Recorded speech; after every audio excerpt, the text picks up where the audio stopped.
আসসালামু আলাইকুম। ইউকে বাংলা পালসের পক্ষ থেকে আপনাকে স্বাগত জানাচ্ছি। আমি সাজু আহমদ।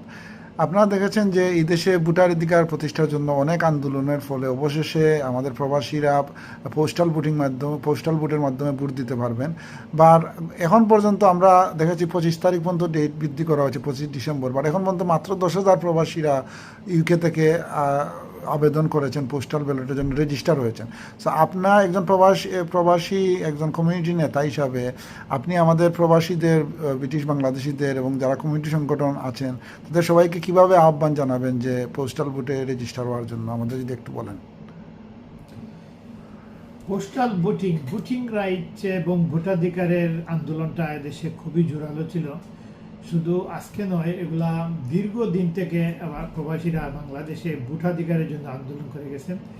নট অনলি প্রবাসীরা, মানে সবগুলো সংগঠন, কমিউনিটি সংগঠন, রাজনৈতিক দলগুলো, বিভিন্ন সময় যারা অপোজিশন থাকে তারা এই দাবির সাথে সবসময় একমত হয়।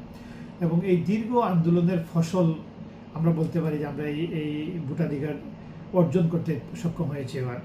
কিন্তু ভোটাধিকার এই পাওয়ার পরে মানুষের মধ্যে আন্দোলনের সময় যে ধরনের স্পিরিট ছিল সেটা এখন আমরা দেখতে পাচ্ছি না। এখন যেটা দেখলাম যে মাত্র 10,000 মানুষ এখন পর্যন্ত ভোটদানের জন্য রেজিস্ট্রেশন করেছে ইংল্যান্ড থেকে। ইংল্যান্ড থেকে হয়ারে, যেখানে আমাদের এখানে প্রায় 6.5 লাখ 7.5 লাখ 6.5 লক্ষ আমরা প্রবাসীরা এখানে বসবাস করি এবং সবারই কম বেশি ভোটের অধিকার আছে এবং ভোটদানের যোগ্য। এখন কথা হলো যে এই জিনিসটা কেন আমাদের কমিউনিটিতে আন্দোলনের মতো সাড়া পড়ছে না বা সাড়া দিচ্ছে না।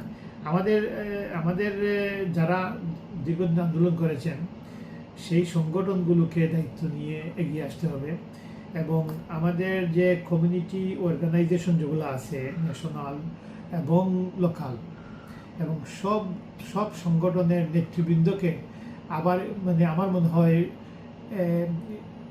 এগুলা নিয়ে ভয়েস রেজ করতে হবে এবং তাদের অ্যাকশন প্ল্যান নিতে হবে, যাতে এই জিনিসটা এই যে এটা যে ইম্পর্টেন্ট, ভোটের অধিকার রেজিস্ট্রেশন করা এটা ইম্পর্টেন্ট, এটা যেন তারা সবাইকে বুঝাতে পারেন বা একটা সচেতনতার সৃষ্টি করতে পারেন। ভোটের অধিকারে ভোট দেই বা না দেই সেটা বড় জিনিস নয়। রেজিস্ট্রেশনের মাধ্যমে এই জিনিসটা প্রমাণ করা যে আমাদের প্রবাসে এত প্রায় 5 লক্ষ বা 6 লক্ষ ভোটার আছেন এবং এই ভোট যেখানে আছে সেখানে কিন্তু নেতৃবৃন্দরা তাদের পরবর্তী এই জনগণকে ইম্পর্টেন্স দেয়।